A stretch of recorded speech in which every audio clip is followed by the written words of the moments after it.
محمد سيد الكونين والثقلين والفارقين من عرب ومن عجم. الحمد لله وكفى وسلام على حبيبه المصطفى أما بعد فأعوذ بالله من الشيطان الرجيم بسم الله الرحمن الرحيم إن الله وملائكته يصلون على النبي يا أيها الذين آمنوا صلوا عليه وسلموا تسليما اللهم صل على سيدنا محمد وعلى آله وأصحابه وبارك وسلم صلاة دائمة سرمدا أبدا. ہجرت کا چوتھا سال یہ بھی جنگوں سے گھرا ہوا ہے. نبی پاک صلی اللہ تعالیٰ علیہ وسلم ہجرت کر کے جب مدینہ تشریف لائے تو جنگ بدر جو ہوئی اس کا رعب و دبدبہ پورے عرب میں ایسا چھا گیا تھا کہ مسلمانوں کا ایک بڑا رعب کافروں کے دل پر بیٹھ گیا. جنگ بدر کی جو فتح تھی وہ بہت عظیم فتح تھی. 70 کافروں کا مارا جانا اور 70 کا قیدی ہو جانا.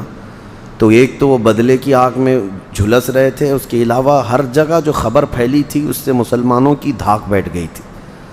اب ہوا یہ کہ صرف مکہ کے کفار ہی نہیں، جتنے آس پاس دوسری جگہوں کے کفار تھے سب کے سب کھڑے ہو گئے کہ ان کا تو خاتمہ کرنا چاہیے مسلمانوں کا، نہیں تو یہ پھیلتے چلے جائیں گے.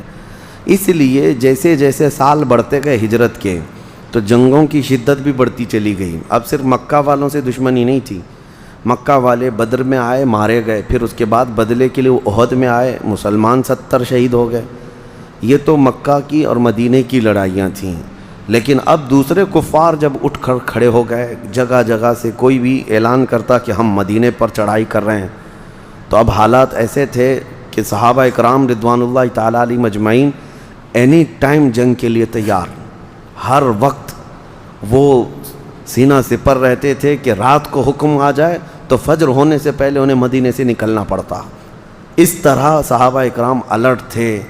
یہ جو مدنی زندگی گزری ہے، اب چوتھا سال تھا ہجرت کا. ایک شخص تھا طلحہ نام کا اور ایک سلمہ، یہ دونوں بڑے پہلوان تھے. یہ ایک دوسرے قبیلے سے تعلق رکھتے تھے. انہوں نے اعلان کر دیا کہ ہم مدینے پر چڑھائی کر رہے ہیں. تو وہ اپنی فوج لے کر کے نکلے. نبی پاک صلی اللہ علیہ وسلم کو جیسی خبر ہوئی تو حضرت ابو سلمہ ایک صحابی ہیں، ان کو 150 صحابہ دے کر حضور نے بھیجا. تو اس کو کیا کہتے ہیں؟ یہ سریہ ہے، یہ غزوہ نہیں. جس میں حضور نے بھیجا ہے کسی کو اس کو کہتے ہیں سریہ. یہ شروع میں نے بتا دیا تھا آپ کو. غزوہ وہ ہے جس میں خود رسول اللہ گئے ہوں. تو اب یہ حضرت ابو سلمہ 150 لوگوں کو لے کر کے نکلے، اور جب ان کفار کے علاقے میں پہنچے جہاں سے وہ لوگ چڑھائی کرنے کے لیے آ رہے تھے، وہ آدھا راستہ آئے تھے. ان لوگوں کو جیسی خبر ہوئی کہ ہم تو بے خبری میں مدینے پر چڑھائی کرنے والے تھے، یہ تو 150 لوگ باہر نکل کے آئے ہیں، تو وہ مقابلے کی تاب نہ لا سکے، اپنے اونٹ بکریاں ساری چیزیں چھوڑ کے بھاگ گئے. تو یہ جو مسلمان گئے تھے ان کو وافر مقدار میں مال غنیمت حاصل ہوا اور آئے بغیر جنگ کے.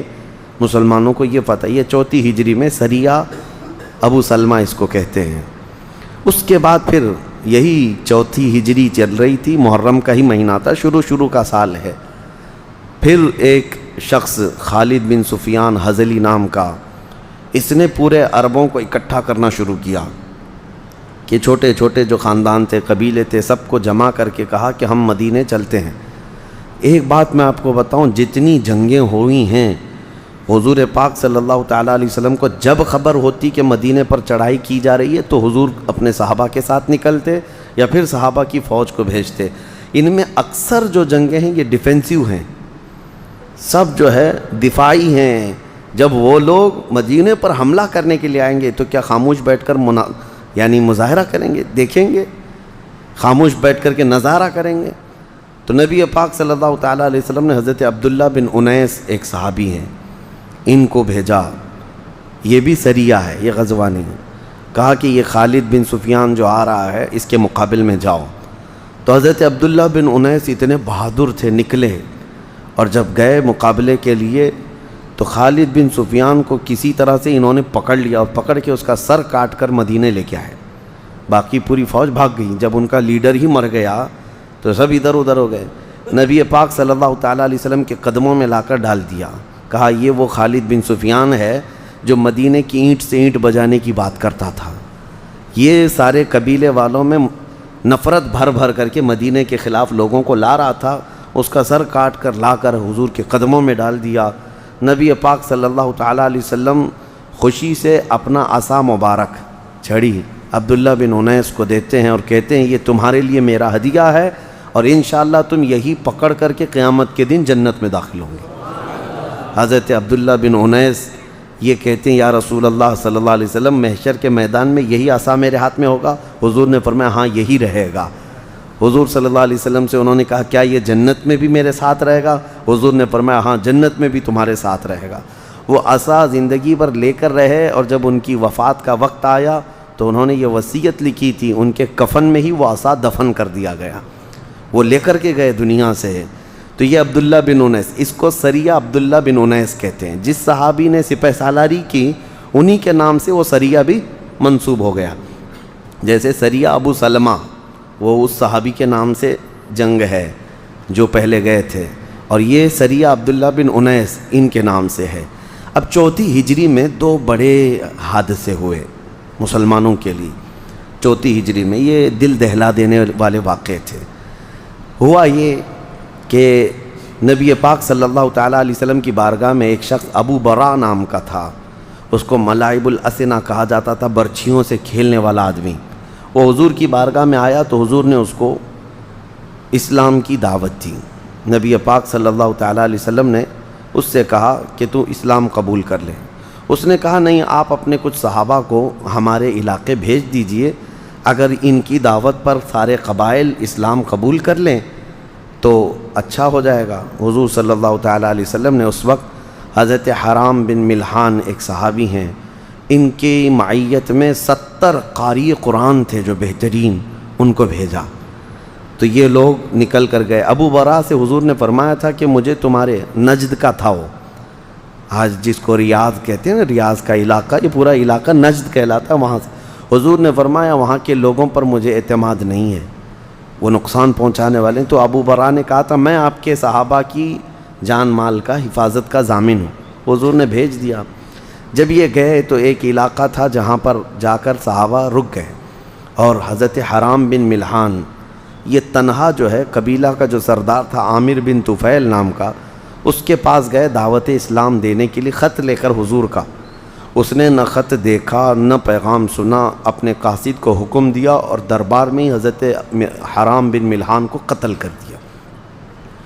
اب یہ جو 70 صحابہ گئے تھے، یہ جب نہیں آئے واپس نہیں آ سکے، تو پھر دیر ہو گئی، تو یہ صحابہ اکرام نے سوچا کہ شاید کچھ ہو گیا ہوگا۔ تو یہ جب آگے بڑھنے لگے تو اسی قبیلہ بنو ذکوان اور قبیلہ رعل، یہاں کے تقریباً 200 لوگ یہ 70 صحابہ کو مارنے کے لیے آ گئے، اور وہ آئے اور اچانک ان کی اس طرح سے مڈ بھیڑ ہوئی کہ ان لوگوں نے ہر طرف سے یہ صحابہ کو گھیر کر پورے کے پورے 68 صحابہ کو شہید کر دیا، جو قاری قرآن تھے بہترین نبی پاک صلی اللہ تعالیٰ علیہ وسلم کے صحابہ میں۔ اس کو بیر معونہ کہتے ہیں۔ بیر معونہ ایک کنواں تھا وہاں پر جس سے یہ واقعہ ہوا جہاں ہوا۔ ایک صحابی حضرت عمر بن امیہ ضمری یہ بچ گئے، وہ اس لیے کہ عامر بن طفیل جو سردار تھا اس نے ان کو یہ کہہ کر کے چھوڑا کہ میری ماں نے ایک غلام آزاد کرنے کی منت کی تھی، اس لیے میں ایک کو چھوڑ دیتا ہوں۔ ان کے بال تھوڑے کاٹ کر کے ان کو چھوڑ دیا۔ حضرت عمر بن امیہ وہاں سے نکلے۔ اب واقعہ ایسا ہوا کہ 68 صحابہ اور ایک وہ 69، حضرت حرام بن ملحان جو وہاں قتل ہوئے، 70 میں سے 69 شہید ہو گئے، ایک باقی تھے۔ یہ جب واپس آ رہے مدینے تو ایک درخت کے نیچے انہوں نے پناہ لی، وہاں 2 کافر سوئے ہوئے تھے، اور ان دونوں کافروں کو انہوں نے کاٹ دیا۔ جذبہ تھا کہ اتنا ان کے علاقے کے لوگوں نے مار ڈالا ہے رسول اللہ کے صحابہ، اور اتفاق ایسا کہ یہ 2 کافر وہ تھے جن کو رسول اللہ نے امان دیا تھا۔ جان کی امان دینا اس زمانے میں ایک بڑا مسئلہ ہوا کرتا تھا، پھر اس کو کوئی ہاتھ نہیں لگاتا، اور ان کو یہ قتل کر کے آ گئے تھے، اور حضرت عمر بن امیہ کو یہ معلوم نہیں تھا۔ تو جب وہ بارگاہ رسالت مآب صلی اللہ علیہ وسلم میں آئے اور جب یہ واقعہ بیان کیا، حضور کو اتنا غم ہوا کہ پوری زندگی بھر رسول کریم صلی اللہ تعالیٰ علیہ وسلم اس غم سے ہلکے نہیں ہوئے۔ یہ جو 70 صحابہ کی شہادت اور باقی وہ جو 2 کافروں کی موت ہوئی تھی، حضور نے ان کی دیت یعنی جان بہا جس کو کہتے ہیں فدیہ دینے کا حکم دیا۔ اب اس کا مسئلہ میں بعد میں بتاتا ہوں، اس پر بھی ایک بڑا مسئلہ پیش آیا۔ اب یہاں پر رسول کریم صلی اللہ تعالیٰ علیہ وسلم کئی مہینوں تک فجر کی نماز میں، جب آج شافعی حضرات قنوت پڑھتے ہیں فجر کی 2 رکعت میں، دوسری رکعت میں رکوع میں جا کر کھڑے ہو کر قنوت پڑھتے ہیں، اس وقت نبی پاک صلی اللہ تعالیٰ علیہ وسلم نے یہ شروع فرمایا تھا، یہی 70 قاری قرآن جو شہید ہوئے، ان کو شہید کرنے والوں کے اوپر حضور صلی اللہ علیہ وسلم نے لعنت بھیجی کئی مہینوں تک۔ اس کو قنوت، اس وقت قنوت نازلہ یعنی مصیبت کے وقت، وہ ایسی مصیبت تھی جس وقت حضور صلی اللہ تعالیٰ علیہ وسلم نے یہ قنوت نازلہ پڑھا تھا، اور کنٹینیو نماز میں ہر یعنی فجر کو حضور صلی اللہ تعالیٰ علیہ وسلم یہ پڑھا کرتے تھے، بڑا غم تھا حضور کو۔ اور سیم اسی طرح کا ایک واقعہ اور ہوا کہ ایک علاقہ ہے مکہ مکرمہ کا اسفان نام سے، وہاں کے کچھ لوگ آئے، کہا کہ ہم اسلام قبول کرتے ہیں۔ نبی پاک صلی اللہ تعالیٰ علیہ وسلم کی بارگاہ میں آئے، اسلام قبول کیا، اور پھر کہا کہ ہمارے خاندان والے، ہمارے قبیلے والوں کے لیے آپ اپنے کچھ استاد صحابہ بھیجیں جو پڑھا سکیں۔ اس میں بھی حضور صلی اللہ علیہ وسلم نے 10 صحابہ کو بھیجا تھا۔ یہ 10 صحابہ میں حضرت عاصم بن ثابت رضی اللہ تعالیٰ عنہ، ان کی معیت میں باقی صحابہ کو بھیجا تھا۔ یہ مکہ کے قریب علاقہ ہے اسفان، ابھی یہ اس علاقے میں پہنچے نہیں تھے، رجیع نام کا ایک علاقہ آتا ہے، اس علاقے میں پہنچے تھے تو یہ کفار نے دھوکہ کیا، اور ایسا دھوکہ کیا کہ ان کو وہاں پر گھیر لیا 10 صحابہ کو۔ تو صحابہ اپنی جان بچانے کے لیے اونچے ٹیلے پر چڑھ گئے، اور یہ جو کفار آئے تھے انہوں نے اپنے قبیلوں کو، اپنے خاندان والوں کو خبر دی کہ آ جاؤ، یہاں محمد صلی اللہ علیہ وسلم کے 10 غلام ملے ہیں، ان کو قتل کرنا ہے۔ اب اونچے ٹیلے پر جب صحابہ گئے تو اوپر سے تیروں کی بارش کرنے لگے صحابہ، تو یہ کوئی بھی مقابلے کی ہمت نہ کر سکے، تو پھر دوسرا دھوکہ انہوں نے کیا، اپنے ہتھیار سب پھینک دیے کافروں نے، اور کہا ہم جان کی امان دیتے ہیں، اتر آؤ، اب تمہارے سے ہمارا کوئی مقابلہ نہیں ہوگا۔ حضرت عاصم بن ثابت چونکہ ان 10 کے امیر تھے، آپ نے کہا مجھے کسی کافر کی امان اور پناہ پر بھروسہ نہیں، میں اللہ کی پناہ میں ہوں۔ پھر بھی اس میں سے 7 تقریباً صحابہ نیچے اتر آئے، اور ان صحابہ اکرام رضوان اللہ تعالیٰ علیہ مجمعین کو نہیں، بلکہ حضرت عاصم بن ثابت منع کرتے رہے۔ اس کے بعد پھر جب 7 صحابہ نیچے اتر آئے تو ان 7 صحابہ کو انہوں نے شہید کر دیا، وہیں پر جگہ پر شہید کر دیا۔ اب 3 صحابہ بچے تھے، حضرت زید بن دثنہ، حضرت خبیب ابن عدی اور حضرت عاصم بن ثابت۔ اب ان کفار نے ان تینوں کو گھیرا۔ حضرت عاصم بن ثابت نے کہا کہ میں ان کی پکڑ میں آنے اور ان کی غلامی میں آنے سے بہتر سمجھتا ہوں کہ ان سے لڑ کر کے ختم ہو جاؤں۔ حضرت عاصم بن ثابت لڑتے رہے، ان کو زخمی کیے اور شہید ہو گئے، قتل ہو گئے۔ یہ عاصم بن ثابت کون ہیں؟ بدر کے میدان میں بڑے بڑے پہلوانوں کو مارا تھا انہوں نے، مکہ والے ان کے نام سے جلتے تھے، کڑتے تھے، عاصم بن ثابت کے نام سے۔ اور اس کے بعد ہوا یہ کہ بچے تھے حضرت زید بن دثنہ اور حضرت خبیب ابن عدی، ان کو انہوں نے زنجیروں سے باندھ دیا تھا، اور باندھ کر کے مکہ لے کر کے آئے، کیونکہ مکہ میں حضرت خبیب ابن عدی جس کو بدر میں قتل کیے تھے، اس کا بیٹا مکہ میں تھا، اس نے خرید لیا ان کو۔ اور حضرت زید بن دثنہ نے بھی بدر کے میدان میں بڑے کافر کو مارا تھا، اس کافر کے بیٹے نے ان کو خرید لیا کہ مجھے دے دو۔ اب ان کو تڑپا تڑپا کے مارنا تھا، اپنے باپ کا بدلہ لینا تھا۔ 2 صحابہ وہ صحابہ ملے تھے جو بدر میں بڑے بڑے پہلوانوں کو مارے تھے۔ اب یہاں پر 2 لوگ قید میں آئے، ایک حضرت عاصم بن ثابت شہید ہو گئے۔ حضرت عاصم بن ثابت کا جب شہرہ پھیلا مکہ میں کہ عاصم بن ثابت قتل ہو گئے، پورے مکہ میں خوشیوں کی لہر دوڑ گئی، اور مکہ والے اپنے اپنے قاصد بھیجے کہ جاؤ عاصم بن ثابت کے جسم کا کوئی حصہ کاٹ کر کے لاؤ، تاکہ مکہ میں دکھا کر نمائش ہو جائے کہ جس نے ہمارے بڑے بڑوں کو مارا تھا وہ اب مر گیا، ختم ہو گیا۔ تو مکہ سے تقریباً 70 گھوڑ سوار یا 200 کے قریب آئے حضرت عاصم بن ثابت کے جسم کے حصے کاٹ کر لے جانے کے لیے، لیکن اللہ رب العزت کی ایسی مدد کہ لاکھوں شہد کی مکھیاں ان کے لاش کے پر آئیں اور ایک بھی کافر آگے بڑھ نہیں سکا، اور بہت انتظار کیے، کوئی جب آگے نہیں بڑھ سکا تو پیچھے ہٹنے لگے، اور پھر تھوڑی دیر کے بعد حضرت عاصم بن ثابت کی لاش ہی غائب ہو گئی، ان کی لاش کہیں نہ ملی۔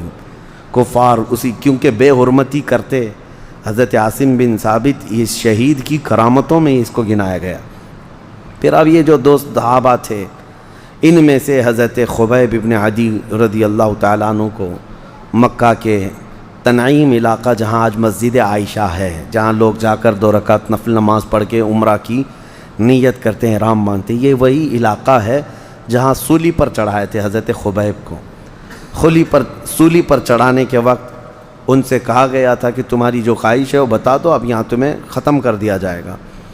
تو اس وقت حضرت خبیب ابن عدی نے کہا مجھے 2 رکعت نماز پڑھنے دو۔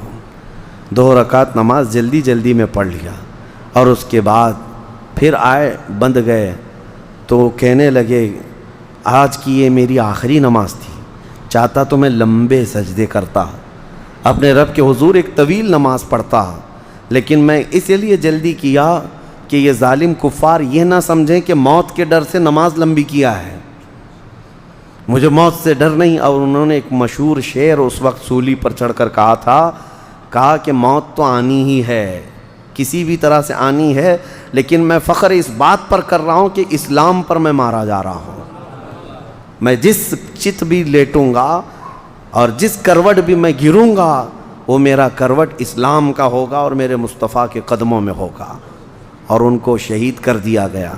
دوسرے حضرت زید بن دسنا تھے، ان کو لایا گیا تھا چند دنوں کے بعد۔ یہ حضرت خبیب کو سولی پر چڑھایا گیا۔ حضرت زید بن دسنا وہی صحابی ہیں جن کا مسلح کیا گیا تھا، ان کے ناک کاٹے گئے، کان کاٹے گئے، ان کے ناخنوں کو پکڑ سے کھینچا۔ ابو سفیان اس وقت آیا دیکھنے کے لیے اور کہا کیا ہی اچھا ہوتا زید تیری جگہ محمد ہوتے ہیں۔ ان کا جسم کٹ گیا تھا، اس وقت وہ چیخ کر کہہ رہے تھے ظالموں خبردار، ابھی اور میرے ٹکڑے کر لو، یہ گوارا ہے، لیکن میرے نبی کے قدموں میں کانٹا چبھے یہ بھی مجھے گوارا نہیں۔ ان کا ہی نعرہ تھا جس کو شعر میں کہا جاتا ہے جو جان مانگو تو جان دے دیں، جو مال مانگو تو مال دے دیں، مگر یہ ہم سے کبھی نہ ہوگا، نبی کا جاہو جلال دے دیں۔ حضرت زید بن دسنا کو بھی شہید کیا گیا۔ اس کو واقعہ رجیع کہا جاتا ہے، مقام رجیع میں یہ واقعہ پیش آیا تھا، اس کے بعد مکہ لا کر کے ان کو شہید کیا گیا۔ اب حضرت خبیب رضی اللہ تعالیٰ عنہ جب شہید ہو رہے تھے تو انہوں نے پکار کر کے ایک جملہ کہا تھا، اے اللہ ہمارے حال کی خبر اپنے رسول کو دے دے، کیونکہ 10 گئے تھے اور 10 شہید ہوئے، کوئی نہیں بچا۔ رسول اللہ تک یہ بات کون پہنچائے؟ حضور صلی اللہ تعالیٰ علیہ وسلم کو وحی کے ذریعے اللہ تعالیٰ نے اطلاع فرمائے 10 صحابہ کی شہادت کو۔ نبی اکرم صلی اللہ تعالیٰ علیہ وسلم غمگین ہوئے اور پھر اپنے صحابہ کو جمع کیا اور کہا تم میں سے کون ہے جو میرے خبیب کی لاش کو لے کر کے آئے گا؟ کیونکہ ان کو سولی پر چڑھایا گیا تھا تو 70 لوگ وہاں پر پہرے داری کر رہے تھے کہ سولی سے نیچے نہیں اتاریں گے ان کو، اور کتنے دن؟ 40 دن گزر گئے تھے۔ 40 دن تک لاش تر و تازہ ہی رہی، رسول اللہ کے غلاموں کی لاش ہے۔ جب صحابہ کے جسم کا حال یہ ہے تو میرے مصطفیٰ کے جسم کا حال کیا ہو؟ 40 دن تک حضور نے جب اعلان کیا تو صحابہ میں حضرت زبیر بن عوام اور حضرت مقداد بن اسود رضی اللہ تعالیٰ عنہ یہ دونوں گھوڑا لے کر نکلے مدینے سے وہ لاش لانے کے لیے حضرت خبیب کی، اور جب پہنچے تو یہ کفار وہاں رات کے وقت سو رہے تھے، یہ گئے فوراً سولی سے حضرت خبیب بن عدی کو اتارا۔ یہ صحابہ کہتے ہیں جب ہم نے سولی سے اتارا تو ان کے جسم سے خون ابھی بھی ٹپک رہا تھا۔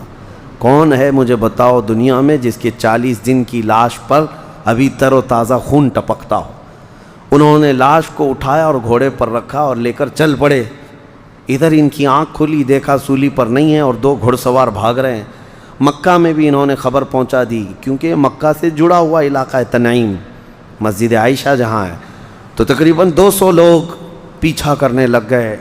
اب حضرت زبیر اور حضرت مقداد دو ہی لوگ تھے جو لاش کو لے کر جا رہے ہیں۔ جب انہوں نے دیکھا کہ پیچھا ہو چکا ہے ہمارا، تو اللہ کریم کی بارگاہ میں عرض کرنے لگے، مولا یہ تیرا بندہ ہے، تیری محبت میں انتقال کیا ہے، اس کی لاش کو کافروں کے ہاتھ لگنے سے محفوظ کر دے، شہید ہو چکے، اب اس پر مزید ان کو کچھ نہ ہو۔ صحابہ کی آپسی محبت تھی۔ اور اس کے بعد جب کفار تقریباً 200 کی تعداد میں گھیرنے پر آئے، حضرت زبیر اور حضرت مقداد نے حضرت خبیب کی لاش کو زمین پر رکھ دیا تو اچانک زمین پھٹ گئی، حضرت خبیب کو نگل گئی، وہ وہیں دفن ہوئے۔ اچانک زمین پھٹی اور حضرت خبیب کی لاش اندر گئی۔ ان کو بلیع الارض کا لقب حضور نے دیا تھا کہ زمین کا لقمہ ہیں وہ، یعنی اندر گئے۔ اس کے بعد یہ آئے ان دونوں کی تلاشی لینے کے لیے، تو حضرت زبیر نے کہا، گرج کر کے کہا، ہم دو محمد کے شیر ہیں، شکار پر نکلے ہوئے ہیں، کسی کی ہمت ہے تو ہمارا راستہ روکو۔ 200 لوگوں کو 2 لوگ للکار رہے، 2 لوگ۔ جب وہ آئے قریب میں دیکھا ادھر ادھر کچھ بھی نہ ملا، تو انہوں نے تلواریں نیچے کر لیں اور سب سے کہا کہ ان کو چھیڑو مت، انہوں نے ہمارا کچھ نہیں کیا ہے۔ واپس چلے گئے۔ حضرت خبیب ابن عدی کی لاش پھر کسی کو نہیں ملی۔ جب یہ دونوں واپس آئے نبی پاک صلی اللہ تعالیٰ علیہ وسلم کے پاس، کون؟ حضرت زبیر اور حضرت مقداد، یہ دونوں جو لاش لانے کے لیے گئے تھے۔ اس سے پہلے ہی نبی پاک صلی اللہ تعالیٰ علیہ وسلم صحابہ کے درمیان بیٹھے اور واقعہ پورا خود حضور بیان کر رہے تھے کہ تم نے خبیب کی لاش کو اٹھایا اور گھوڑے پر رکھا اور دوڑ رہے تھے، تمہارا پیچھا کفار نے کیا، رب تبارک و تعالیٰ نے زمین کو حکم دیا، زمین پھٹ گئی اور خبیب کو نگل گئی۔ حضرت زبیر اور حضرت مقداد کہتے ہیں، یا رسول اللہ صلی اللہ علیہ وسلم، یہی خبر ہم لے کر کے آ رہے تھے۔ اللہ کے نبی صلی اللہ علیہ وسلم نے فرمایا، تم سے پہلے جبرائیل امین آ کر مجھے یہ سنا چکے ہیں، اور یہ بھی کہا کہ اے اللہ کے نبی، سارے فرشتوں میں بھی آپ کے ان صحابہ کی موت اور ان کی شہادت کا غم ہو رہا ہے۔ تو یہ 2 بڑے حادثے تھے جو 4 ہجری میں پیش آئے۔ یہ بیر معونہ کا واقعہ جس میں 70 صحابہ شہید ہوئے، اور یہ رجیع کا واقعہ، اس میں 10 صحابہ شہید ہوئے۔ باقی جو سریے ہوئے اس میں کسی کی شہادت نہیں ہوئی۔ یہ 2 بڑے حادثے تھے جو اسلام کے لیے سخت تھے۔ اب ہوا یہ کہ میں اس کو کمپلیٹ کر دوں۔ حضرت عمرو بن امیہ زمری نے 2 کافروں کو جو مارا تھا، وہ 70 میں سے ایک جو بچ کر کے آئے تھے۔ اب نبی پاک صلی اللہ تعالیٰ علیہ وسلم نے کہ وہ 2 کافروں کے لوگ تھے، اب وہ لوگ بدلہ چاہیں گے، مقابلہ چاہیں گے، اس کے مشورے کے لیے یہودیوں کے 3 قبیلے مدینے میں آباد تھے۔ میں نے شروع میں بتایا تھا 3 بڑے بڑے قبیلے تھے، بنو نذیر، بنو قریظہ اور ایک بنو قینقاع۔ ان تینوں کے ساتھ حضور کا ایگریمنٹ ہوا تھا جب مدینے آئے تھے حضور، کہ ساتھ میں مل کر لڑیں گے، جو بھی مدینے پر آئے گا، صلح کا ایک ایگریمنٹ تھا۔ حضور صلی اللہ علیہ وسلم قبیلہ بنو نذیر گئے بات چیت کرنے کے لیے کہ یہ 2 کافروں کے خون بہا، ان کی دیت، ان کے فدیہ کے لیے مشورہ کرتے ہیں کہ کیا کیا جائے، کیونکہ ان کے قبیلے والے جنگ پر اگر آ گئے تو ہم ساتھ میں مل کر کے لڑیں گے، کہ ٹھیک ہے ہمارے ایک صحابی سے یہ غلطی ہوئی ہے، خطا ہوئی ہے، لیکن ہم اس کے بدلے میں مال دینے کو تیار ہیں۔ یہ مشورے کے لیے بنو نذیر کے پاس گئے۔ بنو نذیر یہ منافق طبیعت کے یہودی تھے، دل میں نفرت رکھتے اور سامنے بڑے اخلاق دکھاتے تھے۔ حضور صلی اللہ علیہ وسلم اس وقت جب بنو نذیر کے ہاں گئے تو کون کون تھے ساتھ میں؟ حضرت ابو بکر تھے، حضرت عمر تھے، حضرت علی تھے رضوان اللہ تعالیٰ علیہ مجمعین۔ مشورے کے لیے جب حضور گئے تو یہودیوں نے بظاہر اچھے اخلاق دکھائے اور پیچھے سے کیا پلاننگ کیا کہ حضور صلی اللہ علیہ وسلم کو ایک ایسی دیوار کے پاس بٹھانے کی کوشش کی کہ اس دیوار کے پیچھے ان لوگوں نے ایک بہت بڑا پتھر لا کر رکھا اور اس پتھر کو لڑکا دیں گے حضور کے ساتھ، یہ تینوں بڑے صحابہ بھی پتھر کے نیچے دب کر ختم ہو جائیں گے۔ یہ انہوں نے خطرناک منصوبہ بنایا یہودیوں نے، کب یہ بنو نذیر نے۔ حضور صلی اللہ تعالیٰ علیہ وسلم بیٹھے ہیں مشورے کے لیے اور وہ اوپر پتھر رکھ کر تیاری کر رہے ہیں۔ اللہ کریم جو محافظ حقیقی ہے اپنے رسول کا، اللہ تعالیٰ نے وحی کے ذریعے حضور کو آگاہ فرمایا کہ یہ پتھر لڑکانے والے ہیں۔ فوراً حضور صلی اللہ علیہ وسلم اپنے صحابہ کے ساتھ اٹھ گئے، اس جگہ سے نکل کر کے تشریف لائے، دیکھا ان کی دسیسہ کاری، ان کی پلاننگ. اس کے بعد مدینے آئے تو اب انصار مہاجرین سب کو جمع کیا اور مشورہ لیا کہ انہوں نے غداری کی ہے. جب ہمارا ایگریمنٹ تھا دونوں کا اور انہوں نے قتل کا منصوبہ بنایا ہمارے، تو یہ بہت بڑا دھوکہ ہے، بہت بڑا دھوکہ ہے کہ آپ کا پارٹنر اگر آپ کے ساتھ دھوکہ کر رہا ہے تو ایگریمنٹ ختم ہو گیا. اب نبی پاک صلی اللہ علیہ وسلم نے سارے صحابہ سے مشورہ کیا، یہ بنو نذیر جو یہودی ہیں غدار ہیں، دھوکے باز ہیں، ان کے ساتھ ہونا کیا چاہیے. سب کا مشورہ اس بات پر طے پایا. حضور صلی اللہ تعالیٰ علیہ وسلم نے فرمایا تو کہ ان کے جتنے بھی بنو نذیر ہیں ان کو شہر بدر کریں گے، ہم مدینے سے ان کو نکلنے پر مجبور کریں.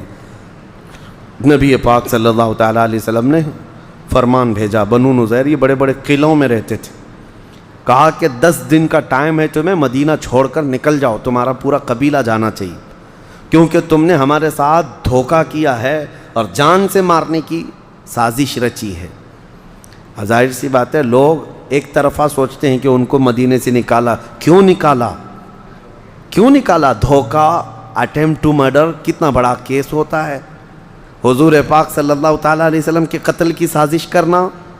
اب حضور نے جب یہ پیغام بھیجا کہ 10 دن کی مہلت ہے، نکل جاؤ، ہوا یہ کہ دیکھیں کبھی بھی منافق کی بات پر کیسے کیسے معاملات ہوتے ہیں. وہ عبداللہ بن ابی جو رئیس المنافقین مدینے میں تھا، اس سے قبل میں بتایا تھا احد کے میدان میں 300 لوگوں کو لے کر الگ ہو گیا تھا. اس نے پیغام بھیجا یہودیوں کو، نکلنا مت محمد کی دھمکی پر، میں 2000 لوگوں کو لے کر تمہاری مدد کے لیے آؤں گا.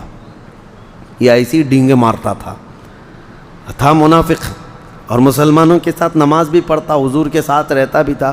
یہودیوں کو اس نے کہلا بھیجا کہ میں 2000 لوگوں کو لے کر کے تمہاری مدد کے لیے آؤں گا، نکلنا مت ان کی بات پر. اور اس کے بعد پھر یہ بھی کہا کہ 2 قبیلے اور بھی ہیں یہودیوں کے یہاں پر مدینے میں، بنو قریظہ، بنو قینقاع، وہ بھی تمہاری مدد کے آئیں گے، ڈرنا مت ان کی دھمکی پر. تو ان کی باتوں میں آ کر بنو نذیر کیا کہنے لگے کہ آپ کو جو کرنا ہے کر لیجئے. حضور صلی اللہ علیہ وسلم ہم اپنے قلعے چھوڑ کر جانے والے نہیں ہیں، ہم بھی طاقت رکھتے ہیں، ہم بھی برچھیاں رکھتے ہیں، ایسے ایسے الفاظ کہے. تب نبی پاک صلی اللہ علیہ وسلم نے سارے صحابہ کو حکم دیا کہ چلو بنو نذیر سے دیکھتے ہیں کہ ان کی طاقت کیا ہے. صحابہ اتنے پرجوش تھے کہ یہ یہودیوں کی جڑ ہی نکل جائے یہاں سے. اب مدینے سے جب صحابہ نکلے، ایک صبح تھی، یہی 4 ہجری کا ہی واقعہ ہے یہ بھی. جاتے ساتھ بنو نذیر کے جتنے قلعے تھے سب کا انہوں نے گھیرا بندی کر لیا، محاصرہ کر لیا. صحابہ نے، حضور بھی تھے، اور گھیرا بندی ایسی ہو گئی کہ وہ اندر کے اندر بند ہو گئے. اور یہ محاصرہ 15 دن تک چلتا رہا. جنگ نہیں ہے، یہ محاصرہ ہے. حضور صلی اللہ علیہ وسلم کے صحابہ 15 دن تک ان کو اندر بند کر کے رکھے. ان کا سب کچھ بند ہو گیا، آنا جانا سب. اب وہ اندر سے پوچھتے رہے کہاں ہے رئیس المنافقین عبداللہ بن ابی جو 2000 کو لے کر آنے والا تھا. وہ تو گھر میں سو رہا تھا. ایک منافق بھی نہیں آیا. 2000 آنے والے تھے، ایک بھی نہیں آیا. منافقین کی تعداد پہ کبھی بھروسہ نہیں کیا جائے، کبھی نہیں. اور اس کے بعد ان کے جو قبیلے دوسرے یہودیوں کے تھے وہ بھی ڈر کے مارے کوئی مدد کے لیے نہیں آئے. بنو نذیر سمجھ گئے کہ اب ہماری موت کے علاوہ کچھ نہیں ہے. 15 دن کے بعد انہوں نے حضور صلی اللہ علیہ وسلم سے یہ معاہدہ کر لیا، شرط کیا کہ ٹھیک ہے ہم سب پورے یہاں سے مدینہ چھوڑ کر نکلیں گے، لیکن ایک شرط ہے کہ ہمیں جتنا مال ہم لے جا سکتے ہیں لے جانے کی اجازت دیں. حضور نے فرمایا تم جتنا لے جا سکتے ہو لے جاؤ. انہوں نے 15 دن کے بعد تقریباً 700 اونٹوں پر اپنا مال لادا، سب لے کر کے مدینہ چھوڑ کر کے گاتے بجاتے نکلے. خیبر تک گئے، کچھ ملک شام چلے گئے. اور جو رسول اللہ کے صحابہ نے ان کو مدینے سے نکالا تھا آج تک وہ اس غم کو ہلکا نہیں کر پائے. 14 صدیاں ہو گئی. یہودی ابھی بھی کہتے ہیں مدینہ ہمیں لینا ہے، ہم کو وہاں سے نکالا گیا تھا، خیبر تک، وہاں تک. پھر اس کے بعد جو خیبر کی جنگ ہوئی وہاں سے بھی ان کو نکال کر بھیجا گیا. اب وہ پوری دنیا میں جا کر ادھر ادھر پھیلے رہے، کبھی جرمنی، کبھی ڈنمارک، کبھی اٹلی، اور اب جا کر کے اسرائیل میں پناہ لیے ہیں. اور اسرائیل میں بیٹھ کے خواب دیکھتے ہیں. گریٹر اسرائیل کا نقشہ ان کا اگر آپ دیکھیں گے تو اس کو انہوں نے مدینے تک کا بنا کر کے رکھا ہے کہ یہ پورا علاقہ ہم کو قبضہ کرنا ہے اور یہ گریٹر اسرائیل ہے اور یہ کنگڈم آف ڈیوڈ ہے، یعنی حضرت داؤد علیہ السلام کی سلطنت کا علاقہ ہے، اس کو ہم حاصل کر کے رہیں گے۔ اب پتہ نہیں کب تک حاصل کریں گے، کیسے کیا کیا کریں گے، لیکن اتنا تو ہے کہ بلی کے خواب میں چھیتڑے ہی ہوتے ہیں، وہ ہمیشہ جو ہے قتل و غارت اور قبضہ اسی کے لیے سوچتے رہے۔ نبی پاک صلی اللہ علیہ وسلم نے بنو نذیر کو شہر بدر کیا۔ اب اس کے بعد وہ سب لے جانے کے بعد بھی ان کے قلعوں میں جو چیزیں موجود تھیں وہ تقریباً 400 کے قریب تلواریں تھیں اور بہت کچھ سامان تھا، وہ صحابہ اکرام کے ہاتھ میں آیا، اور وہاں پر جو واقعہ پیش آیا اس میں آج کل نہیں بلکہ ہم نے سورہ حشر کی شروع کی آیتیں تلاوت کی تھی۔ حضور صلی اللہ علیہ وسلم نے آس پاس کے کچھ درختوں کو کاٹنے کا حکم دیا تھا کہ یہودی چھپ چھپ کر کے حملہ کرتے تھے، تو صحابہ میں 2 جماعتیں ہو گئی تھی۔ بعض نے کہا تھا درختوں کو نہیں کاٹنا چاہیے، یہ سب جب بھاگ جائیں گے تو مسلمانوں کا ہوگا اور اس سے جو نفع ہوگا یہ پھلوں کا تو یہ مسلمانوں کے لیے ہوگا۔ بعض صحابہ نے کہا نہیں کاٹنا چاہیے کیونکہ یہ پناہ بنا لیں گے اور ہمیں قتل کرنے کے منصوبے بنائیں گے۔ تب اللہ تبارک و تعالیٰ نے آیت نازل فرمائی، ما قطعتم من لینۃ او ترکتموها قائمۃ علی اصولها فباذن اللہ، کچھ درختوں کو تم نے کاٹا اور کچھ کو چھوڑ دیا، یہ دونوں جماعتیں حق پر ہیں اور دونوں کو اللہ کی طرف سے ہدایت ہے۔ یہ آیت ان صحابہ اکرام کے حق میں نازل ہوئی۔ بہرحال یہ 4 ہجری کے یہ تمام معاملات ہیں۔ واپس مدینہ طیبہ تشریف لائے۔ یہ جنگوں سے گھرا ہوا سال ہے، حادثوں سے گھرا ہوا سال ہے۔ اس میں جو اہم واقعات پیش آئے تھے 4 ہجری میں، سب سے بڑا اہم واقعہ جو پیش آیا خوشیوں کا اگر کہا جائے، سیدہ شباب اہل الجنہ میں سے مولا کریم سیدنا امام حسین کی پیدائش ہوئی تھی۔ 4 ہجری میں حضرت امام حسین امام علی مقام کی پیدائش ہوئی۔ یہ ایک بہت اہم واقعہ تھا، اور نبی پاک صلی اللہ علیہ وسلم کے ایک نواسے حضرت عثمان غنی کے جو گھر پیدا ہوئے تھے ان کی موت بھی ہوئی، ان کی وفات ہوئی۔ اور اس 4 ہجری کا جو اہم واقعہ حضرت زینب بنت خزیمہ حضور کی ایک زوجہ تھی، ان کی وفات ہوئی۔ حضرت سلمہ رضی اللہ تعالیٰ عنہ سے حضور نے اسی سال نکاح فرمایا۔ ان کا بھی ایک طویل واقعہ ہے، وہ ہجرت کر کے آ رہی تھیں مدینہ، ان کے ساتھ ایک ایسا حادثہ ہوا تھا، وہ اور ان کے شوہر دونوں ہجرت کر کے آ رہے تھے، لیکن دونوں کے خاندان والے لڑ پڑے، حضرت سلمہ کے، حضرت ابو سلمہ کے، ان کے بیٹے کا نام سلمہ تھا۔ یہ دونوں لڑ پڑے خاندانوں والے۔ حضرت سلمہ کے خاندان والے کہتے تھے کہ تمہارے آدمی نے ہماری لڑکی کو بھڑکایا ہے اور مدینہ لے جا رہا ہے، اور حضرت ابو سلمہ کے گھر والے کہتے تھے نہیں تمہاری لڑکی نے ہمارے لڑکے کو بھڑکایا ہے، لے جا رہا ہے۔ یہ دونوں کے جھگڑے چلتے رہے، اور اس میں پھر جب دونوں نے اپنے اپنے الگ کر لیے، حضرت سلمہ کو ان کے خاندان والوں نے کہا تو ہمارے پاس چل، ابو سلمہ کو کہا کہ تم ہمارے ساتھ چلو، ان کے خاندان والے، بچہ بیچ میں تھا۔ اب بچے کے لیے لڑائی ہوئی دونوں خاندانوں میں، بچہ ماں کے پاس جائے گا کہ باپ کے پاس جائے گا۔ دونوں خاندانوں والوں نے اتنی لڑائی کی کہ بچے کا ہاتھ پکڑ کر کے کھینچا، دونوں ہاتھ بچے کے الگ ہوئے۔ حضرت سلمہ کو ایک بڑا حادثہ تھا، دونوں خاندان والوں نے بچے کے ہاتھ پکڑ کر کے ایسے کھینچے تھے کہ بچے کے دونوں ہاتھ جدا ہو گئے تھے، الگ ہو گئے تھے۔ حضرت سلمہ اس غم کی تاب نہ لا کر پھر اس کے بعد ان کے بچے کا انتقال ہو گیا، اور پھر جب دیکھا کہ حضرت سلمہ دھوپ میں بیٹھ کر صرف روتی تھیں، ان کے قبیلے والوں نے رحم کھا کر چھوڑ دیا۔ پھر ان کے شوہر کا بھی انتقال ہوا۔ حضرت سلمہ کے لیے بڑے حادثے تھے، بیٹا شہید ہوا اور شوہر بھی انتقال کر گئے۔ تب پھر وہ مدینے اکیلی ہجرت کر کے آئی تھیں، اکیلی آئی تھی۔ ایک شخص کو کرائے پر لیا تھا کہ تو راستہ دکھائے گا، تو وہ راستہ دکھاتے ہوئے مدینے لے آئے، حضور صلی اللہ علیہ وسلم کے پاس آئی تھیں، تو حضور صلی اللہ تعالیٰ علیہ وسلم نے پناہ دیا، اور اس کے بعد تنہا عورت ہے، بیوہ بھی ہے، اور ایک بچے کا غم کھائی ہوئی ہیں۔ نبی پاک صلی اللہ تعالیٰ علیہ وسلم نے حضرت سلمہ کو اپنی زوجیت سے شرف یاب فرمایا۔ اسی 4 ہجری میں حضور نے حضرت سلمہ سے نکاح بھی فرمایا، حضور کی بڑی چہیتی ازواج میں سے ہیں۔ اور 4 ہجری میں ہی شراب کی حرمت کا حکم بھی آیا۔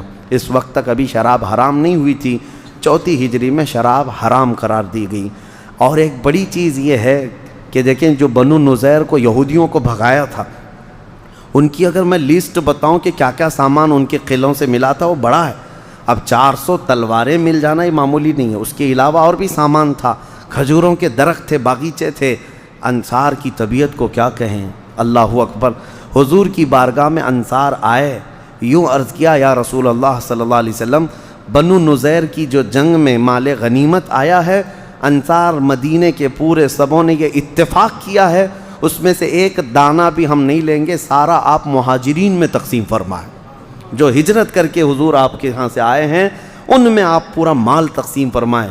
حضور اتنا خوش ہوئے تھے کہ دعا کے لیے ہاتھ اٹھایا اور کہا اللہم ارحم الانصار و ابناء الانصار و ابناء ابناء الانصار، اے میرے مولا میرے اس انصار پر تو رحم فرما، ان کے بیٹوں پر رحم فرما، ان کے بیٹوں کے بیٹوں پر رحم فرما۔